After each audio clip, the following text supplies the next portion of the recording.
Hello friends, welcome again. This is Dr. Sangram Patil. This is part 3 of Control and Coordination chapter. We'll look at coordination in plants in this chapter. So as you know, plants do not have nerve tissue. We have nerves and nerve fibers in animals. The plants do not have nervous tissue, and they do not have skeletal muscles or any muscles for the sake. So there's no ability to move. That's why plants are immobile.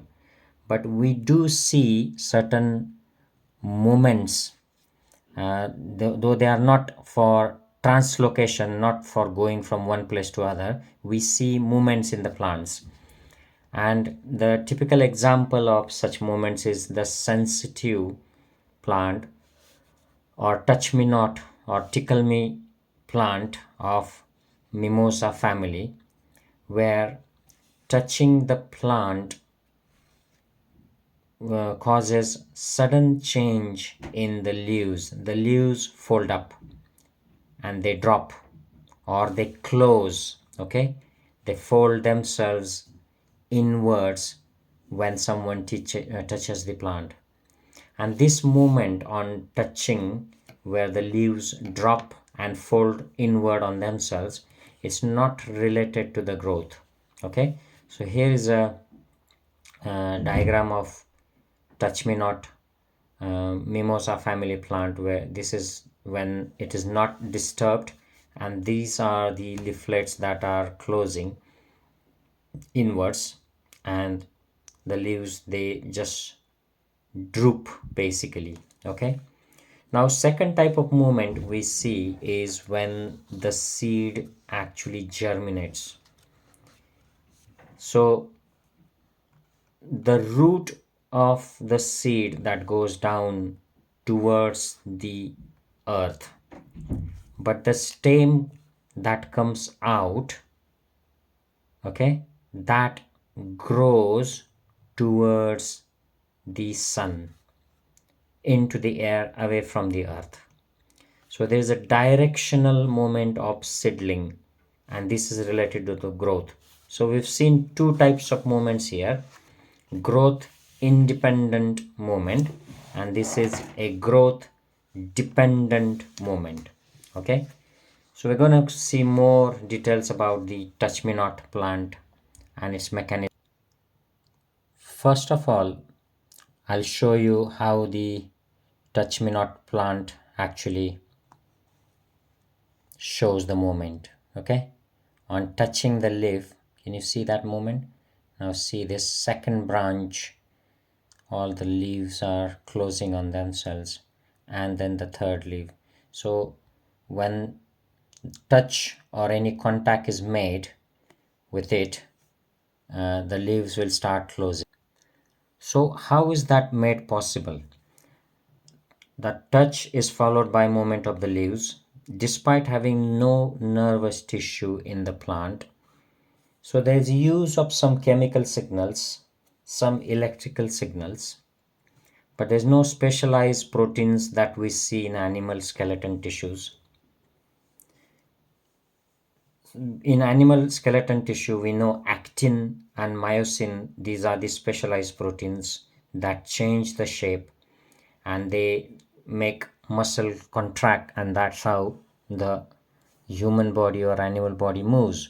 But there are no such specialized proteins seen in animals. Now shape change is due to the control of volume of water inside the tissue of the leaves. Okay, so the leaves, they shrink or they swell. This doesn't just happen with touch or movement, but also takes place with light, heat, and day and night based changes, such as in sunflower plant.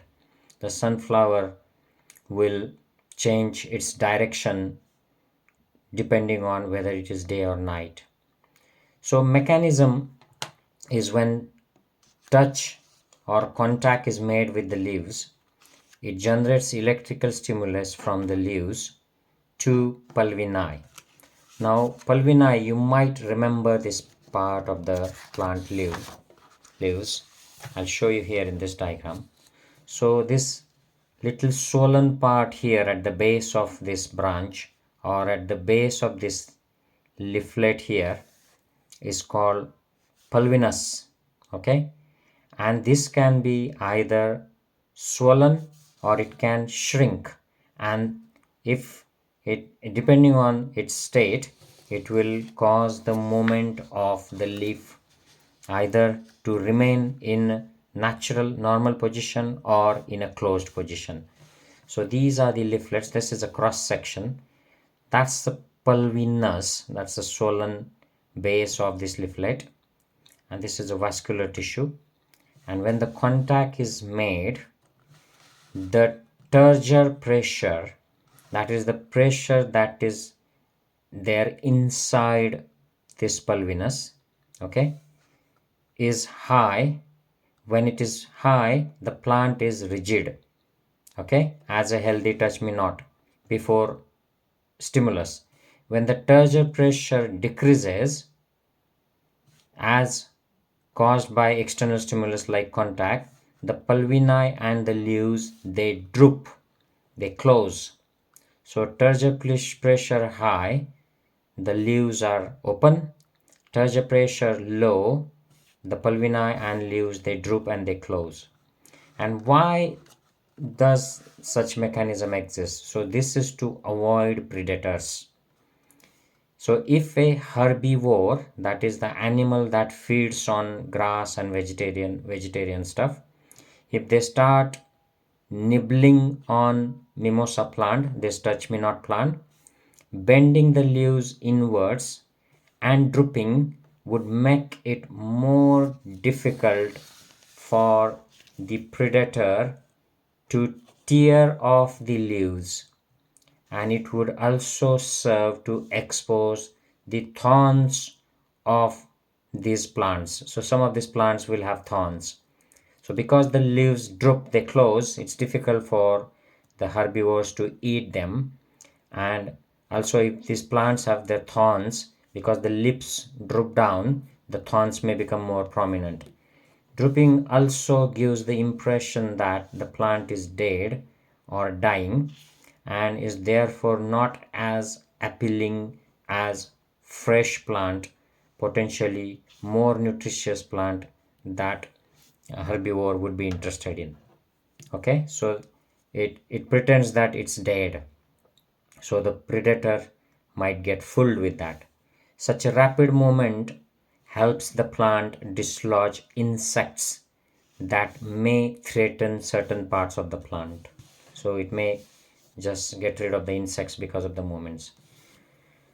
Now we've seen this movement uh, because of the for the protection, that is not related to the growth. Now we'll see few moments that are actually related to the growth. So the if you might have seen a pea plant climbing up other plants or fences by means of its tendrils.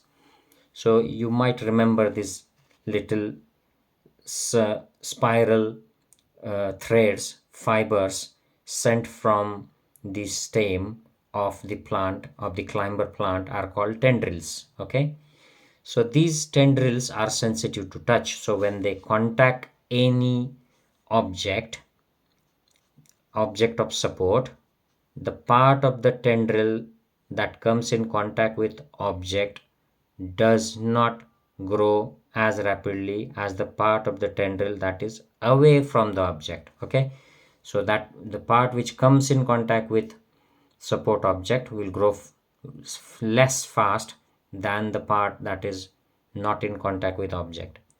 So this causes tendril to cling on to the support object. So and it circles the support object and it holds on to the support object. Now plants respond to stimuli slowly by growing in a particular direction, and this growth is a directional growth. Okay, So because of this growth, it appears that plant is moving. So this is a directional growth that causes the movement. Now let's see such example of directional growth. Okay, and here is an example, and that's also been asked in your activity 7.2 in your CBSE biology book. They ask you to fill a conical flask with water, cover the neck of the flask with wire mesh, keep 2 or 3 freshly germinated bean seeds on this wire mesh, take the cardboard box in such a way that it has one open side that faces the light coming from the window. After 2 to 3 days, you will notice that the shoots is a stem part. Okay, shoot and root. Shoots grow up, they bend towards the light, and the roots grow away from light. Now the second part of this experiment activity, after few days, once this is grown, they want you to actually turn the flask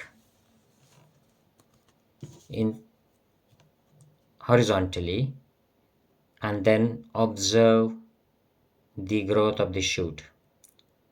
Now in this case, after few days, the shoots will start growing in upward direction and the roots will start growing in the downward direction. Now this is called as geotrophic growth. Okay, so negative geotrophic is away from the earth towards the light, and positive geotrophic is towards the earth, and this growth here is called phototrophic, towards the light. Okay, phototrophic growth of the plant. Now let's see more details into this growth, directional growth. Now environmental triggers like light or gravity will change the direction that plant grows in, and these directional or tropic movements can be towards the stimulus or away from the stimulus. So it could be phototropic when shoot bend towards the light while root bend away from the light. Okay, so that is phototropic movement. It could be geotrophic, like I have explained you. The shoots go away from the geography, that is earth, and the roots grow towards the earth. It could be hydrotrophic, so it is called hydrotrophism, is the movement or growth of a plant towards the water.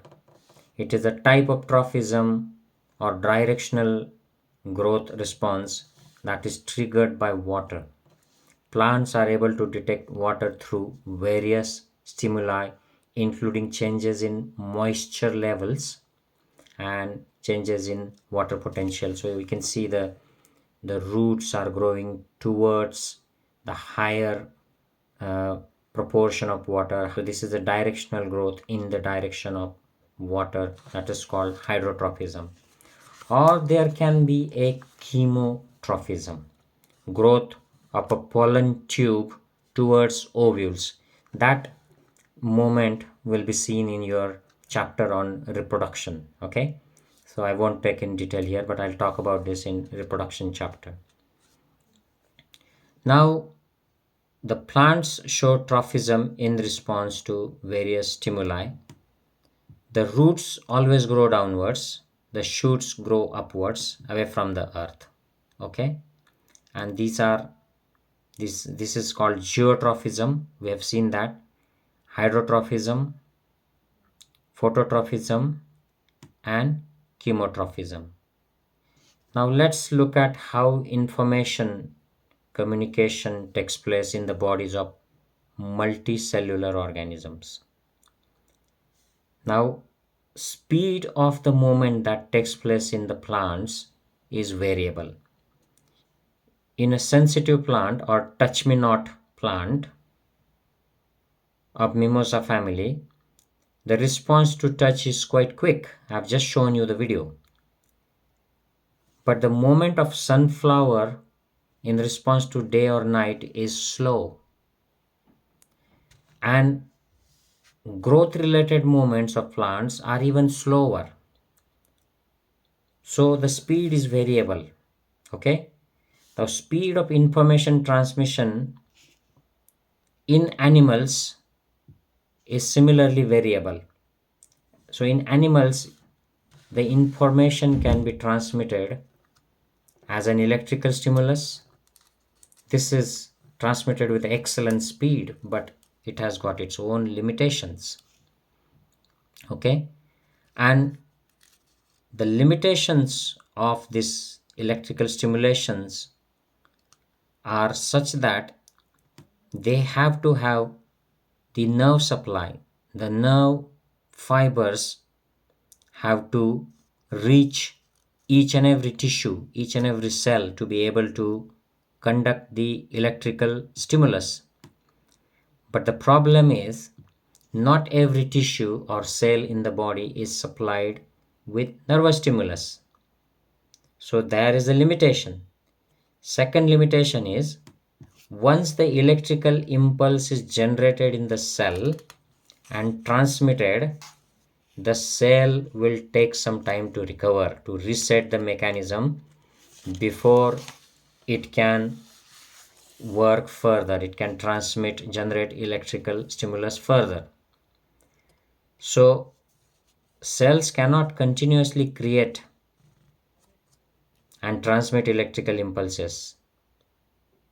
That is why in most multicellular organisms, along with electrical communication, electrical impulses, there are other communication pathways and they use chemical communication. Okay. Now, chemical communication is through chemical compounds and they are called as hormones. So understand, this is a very important topic, very interesting as well. Okay. The hormones can diffuse all around the cell. Okay. This is a slower communication, but it can potentially reach all the cells of the body, regardless of nervous connections, and it can be done steadily and persistently. Okay.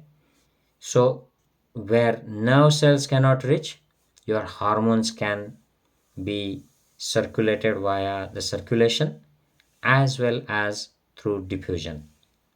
So hormones, because there are various types of body functions, there will be great deal of diversity of these hormones or chemical compounds that are used for chemical communication.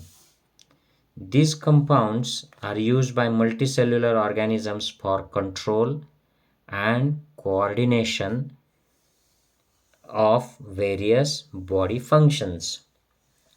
Different plant hormones help to coordinate growth, development, and response to the environment. Okay. They are synthesized at places away from where they act and they diffuse to the area of action. Okay. Now here I have taken the example of hormone auxin that helps in phototropism of the plants. So what is phototropism? The plant stem or offshoot growing towards the sunlight.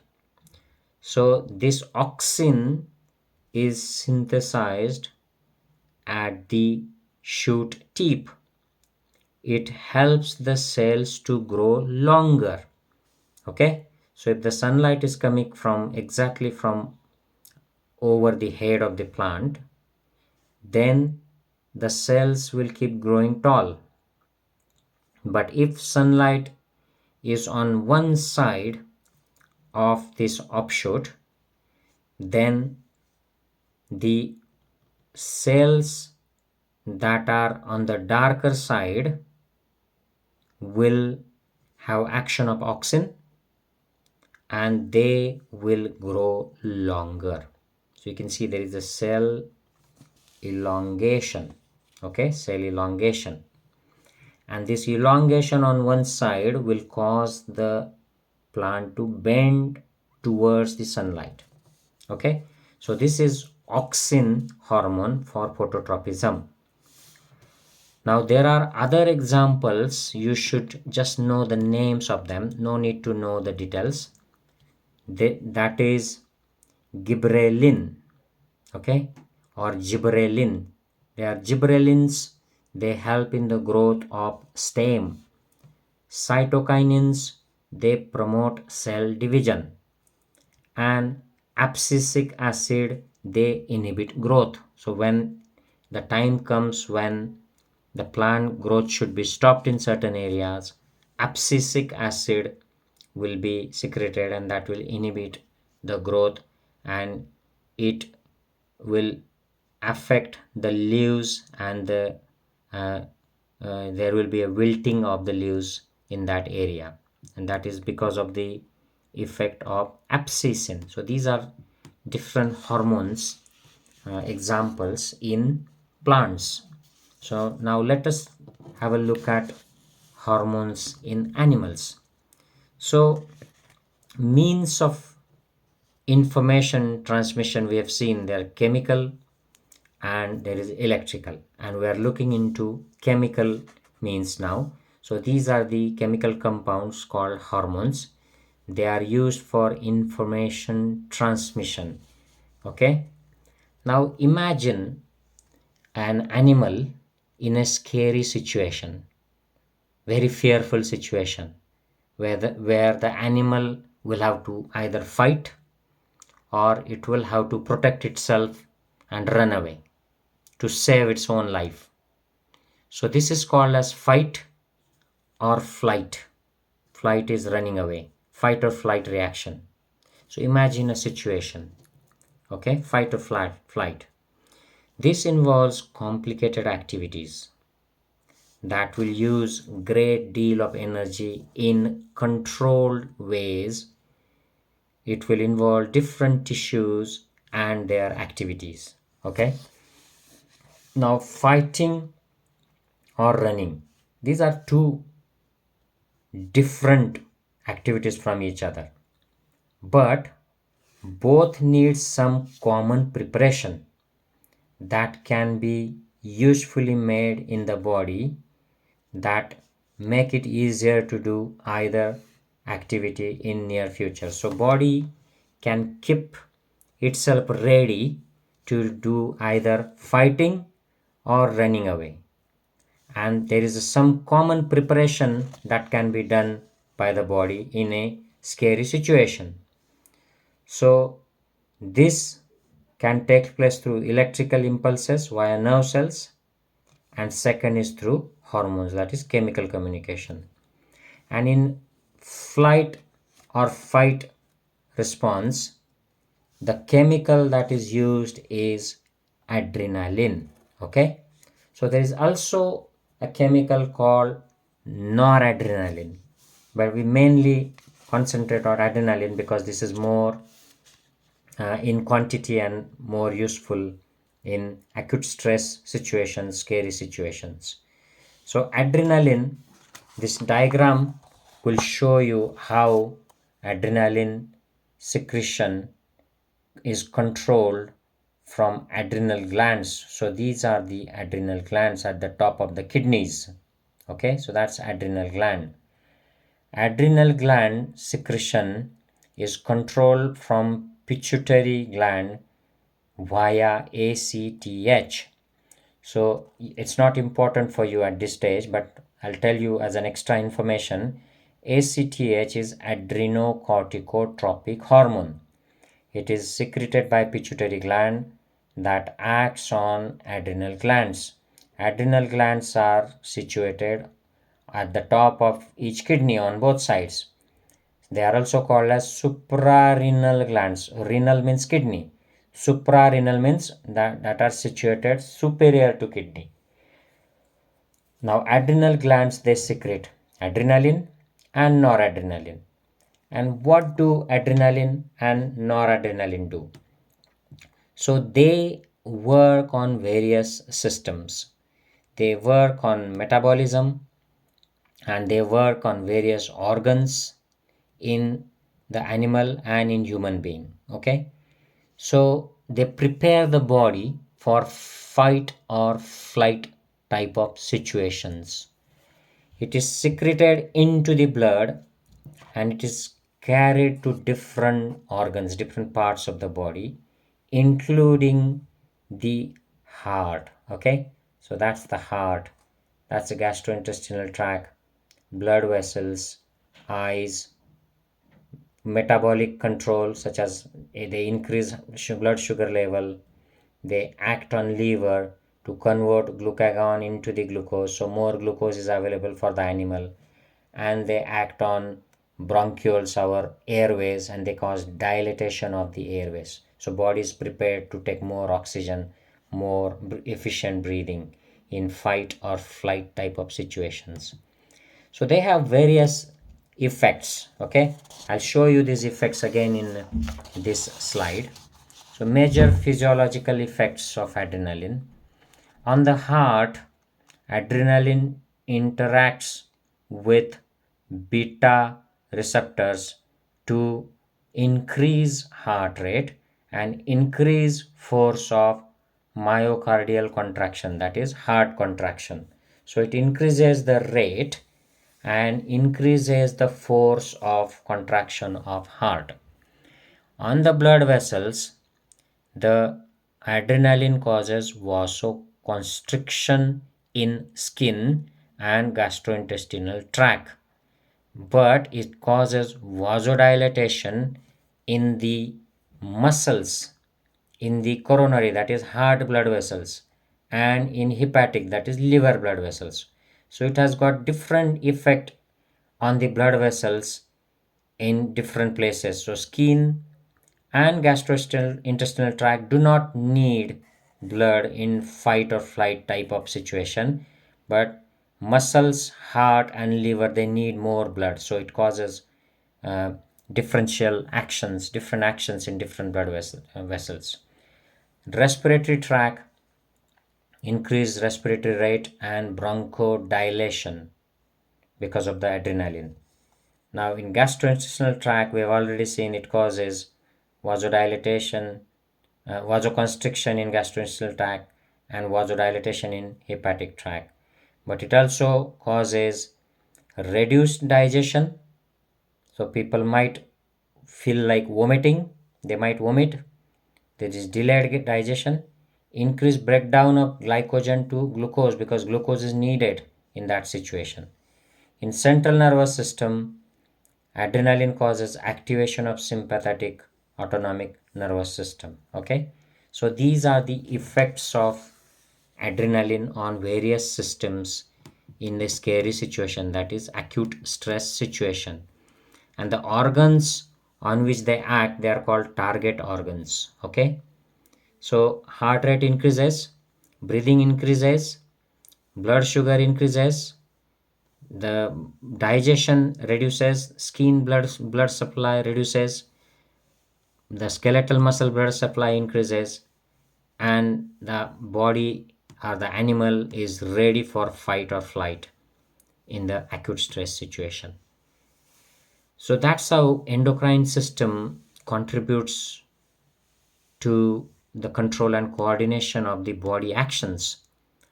Now there is a activity that is given in your book, that is 7.3, and it wants you to have a look at the various uh, glands in this diagram and identify them, endocrine glands, and check their functions. Okay, so we have just seen the adrenal glands, that is suprarenal glands, and we'll go through the other glands in a moment.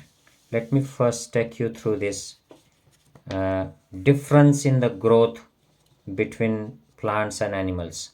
Now we have seen the plants have directional growth, so they grow towards sunlight, the roots grow towards the earth, so there is a phototropism, geotrophism, chemotrophism, hydrotrophism. So you get uh, you can get leaves in various parts of the plants, okay, but in animals the growth is quite different. It is not same as the growth in plants. It is more carefully controlled, okay. So you don't get this type of directional movement in animals. It will be a proportional movement, okay. Now design of the body is carefully maintained, so at each stage the design is maintained. If you disturb the growth, uh, if you disturb the growth of the plant by of giving different stimuli like sunlight or water or chemicals, then it will grow differently. It will not maintain the design. It can have leaves in various places, other places, but in animals it doesn't take place. The design is maintained. You will not get extra digits, extra fingers, or extra toes in different places. So it is design is always maintained. It is carefully maintained design, and growth is carefully controlled in the various places. Now the growth is genetically determined till maturity is achieved, whereas in plants they grow throughout their lives. So once the human or any animal matures, they stop growing, okay. And they would, like, if you look at human boys or girls, they will grow to certain age, they will have puberty, then they will keep growing in height, and at certain age, maybe around 20-21 years, the height will stop increasing. So it is genetically determined growth till maturity. But plants do not have such genetically determined growth limit. They keep growing throughout the life. Now let's turn to the activity that you have been asked to do in your book, okay?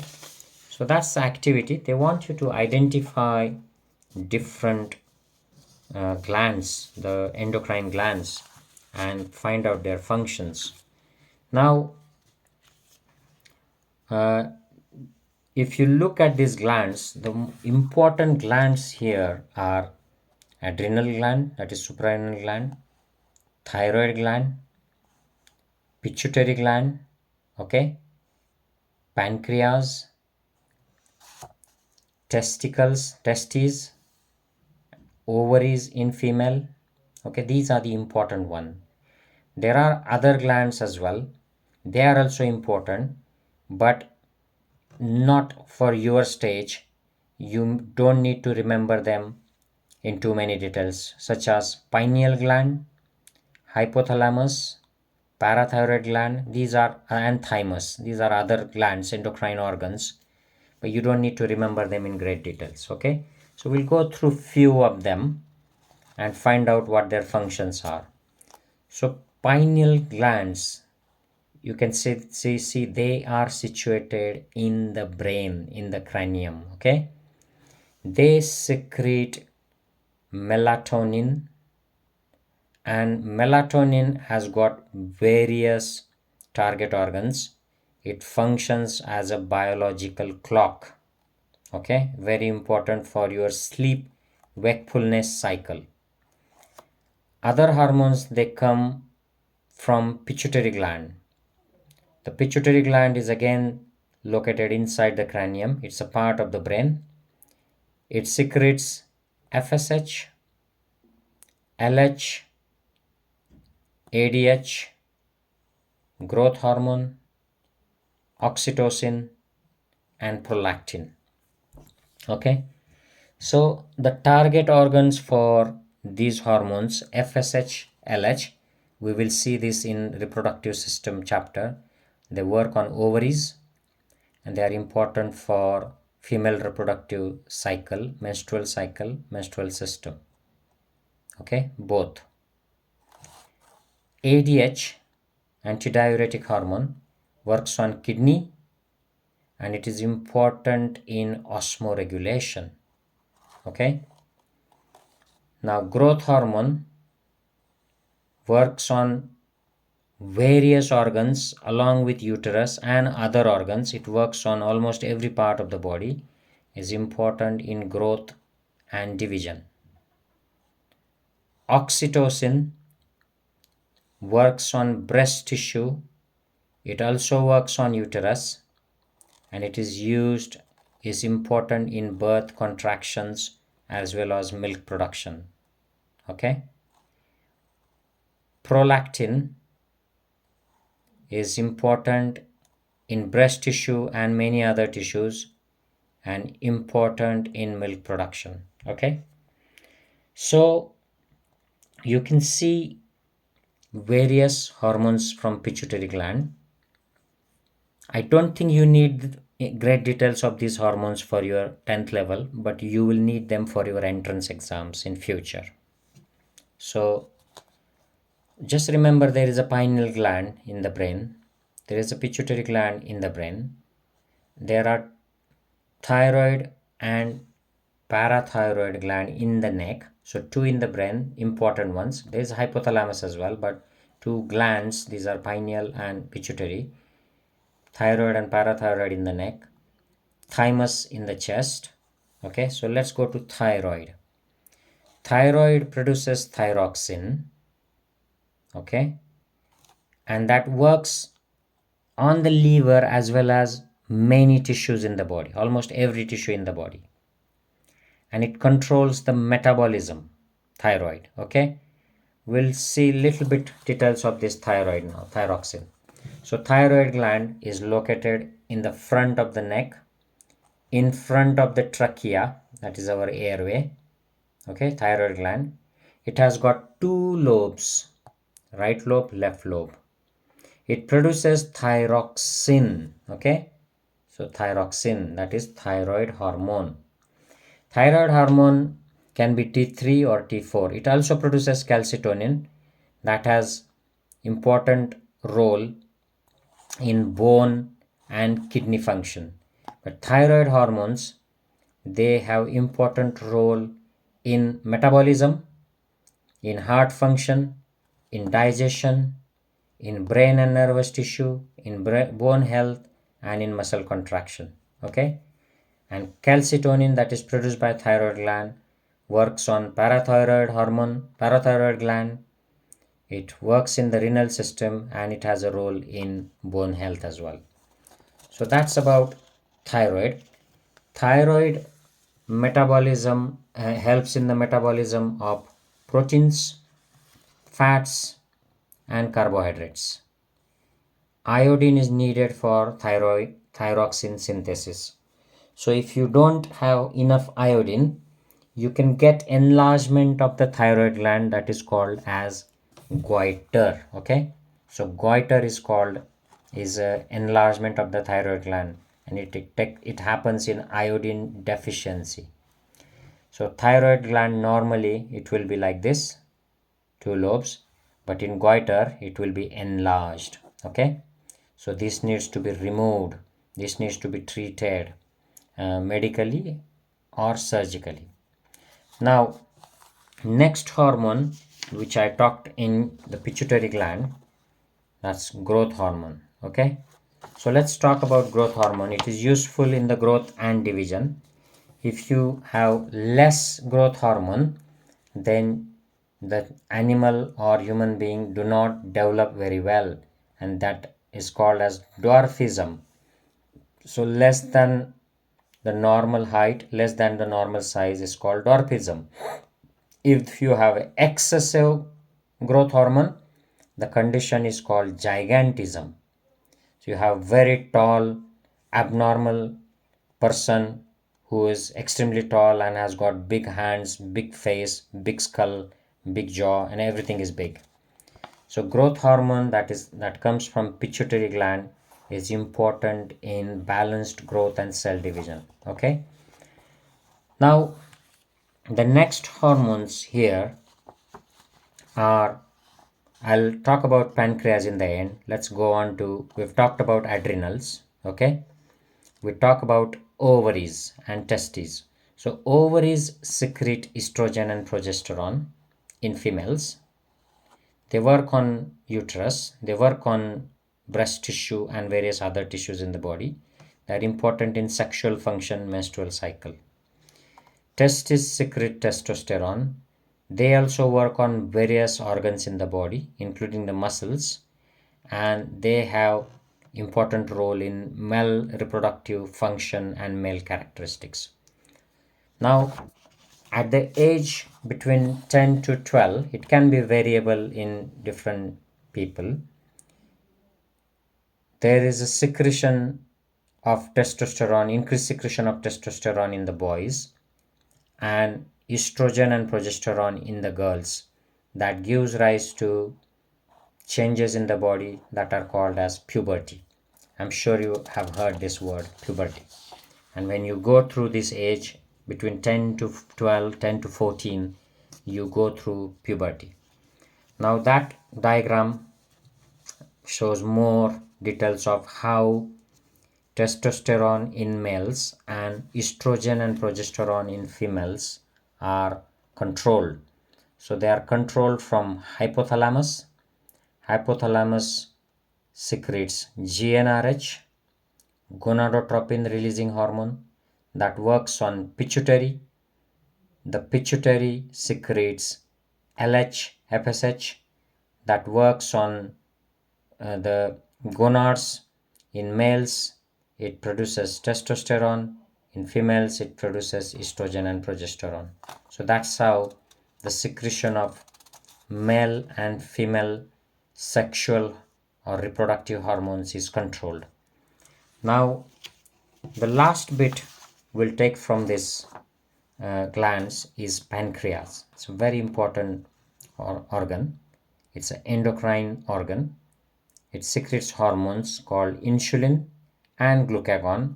They work in liver and they work in other parts of the body as well. Insulin works on every cell of the body and they control blood sugar and other metabolic functions. Okay, blood sugar control is the most important function, but it does control other metabolic functions as well. Now you might have heard of some relative of yours who has got diabetes mellitus. And what is this? It is increased blood sugar in patients. There are two types of diabetes mellitus. One is a type 1 and type 2. So in type 1, the pancreas fail to produce any insulin. So the glucose cannot enter inside the cells of the body. It stays outside in the blood. So blood glucose level increases. Okay. In type 2 diabetes, there is insulin production, but this insulin cannot work very well on the cell.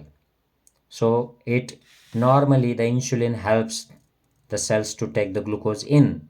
But in type 2 diabetes, the insulin action is not effective and it is called as insulin resistance.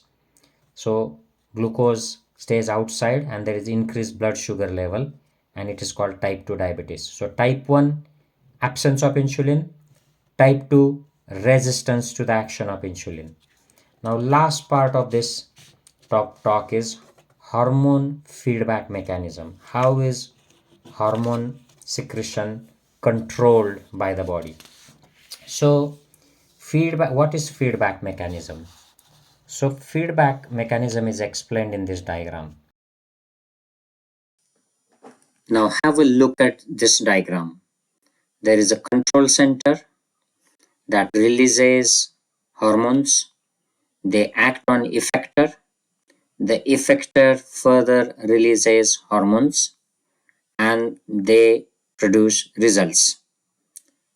And if the result produced is excessive, then it provides feedback to the control center to reduce the release of hormone. And if the result produced is not sufficient, it is less than what it should be, then the control center is stimulated to increase the production of hormone that will increase the release of further hormones from the effector. And this is how the feedback mechanism works. I'll explain you in more details here. Say now thyroid gland secretes thyroid hormones. If the thyroid hormones increase in quantity, it will stop the pituitary gland and hypothalamus to stimulate thyroid gland. So it is a negative feedback. Okay, if the thyroid hormones reduce, then that will stimulate the pituitary and hypothalamus to cause increased stimulation of thyroid gland. So there is a feedback mechanism. So when we eat food, the blood glucose level increases and the pancreas will secrete insulin that drops the blood sugar because the sugar enters into the cell and the sugar comes to normal. Now if blood sugar, if someone is fasting, their blood sugar falls, then pancreas will secrete glucagon. It will not secrete insulin. Okay, glucagon will increase the blood sugar and bring it back to normal level. So that's how the feedback mechanisms help. So food intake, there will be blood sugar increase, there will be secretion of insulin, it will drop the sugar. No food intake, fasting, blood sugar will fall, pancreas will cause glucagon release, that will increase the blood sugar to normal level. And that's how the feedback mechanisms work. So this was about the control and coordination in plants and in animals. I hope you enjoyed this chapter. I'll see you again in next chapter. Till then, take care. Bye bye.